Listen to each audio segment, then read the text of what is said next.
For decades, the United States slashed our trade barriers on other countries, while those nations placed massive tariffs on our products and created outrageous non-monetary barriers to decimate our industries. And in many cases, the non-monetary barriers were worse than the monetary ones.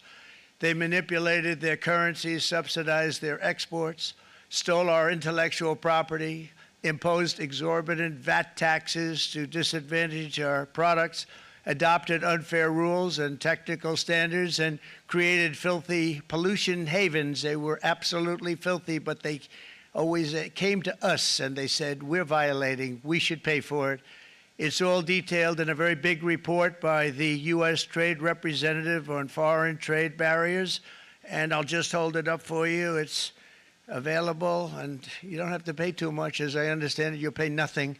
It's a lot of work for something, actually, because it's a special book. It's frankly, it's very upsetting when you read it, when you see what people have been doing to us for 30 years. This all happened with no response from the United States of America, none whatsoever. But those days are over. Let me offer just a few examples of the vicious attacks our workers have faced for so many years. The United States charges other countries only a 2.4 tariff on motorcycles. Meanwhile, Thailand and others are charging much higher prices, like 60%. India charges 70%. Vietnam charges 75%, and others are even higher than that. Likewise, until today, the United States has for decades charged a 2.5 tariff. Think of that, 2.5% on foreign-made automobiles.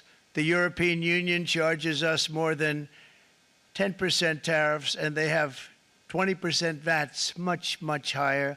India charges 70%, and perhaps worst of all are the non-monetary restrictions imposed by South Korea, Japan, and very many other nations. As a result of these colossal trade barriers, 81% of the cars in South Korea are made in South Korea.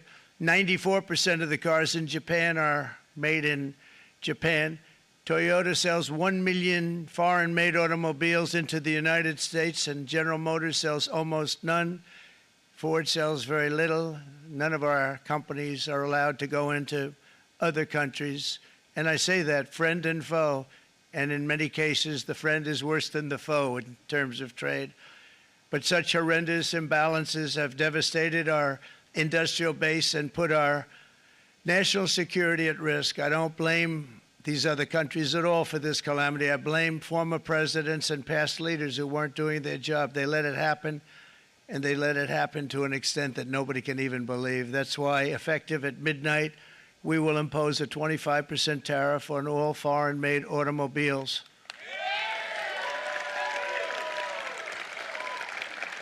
Thank you.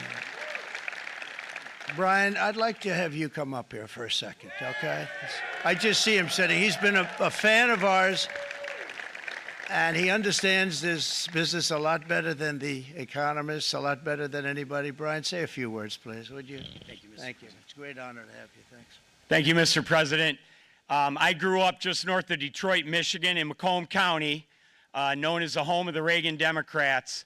My first vote for president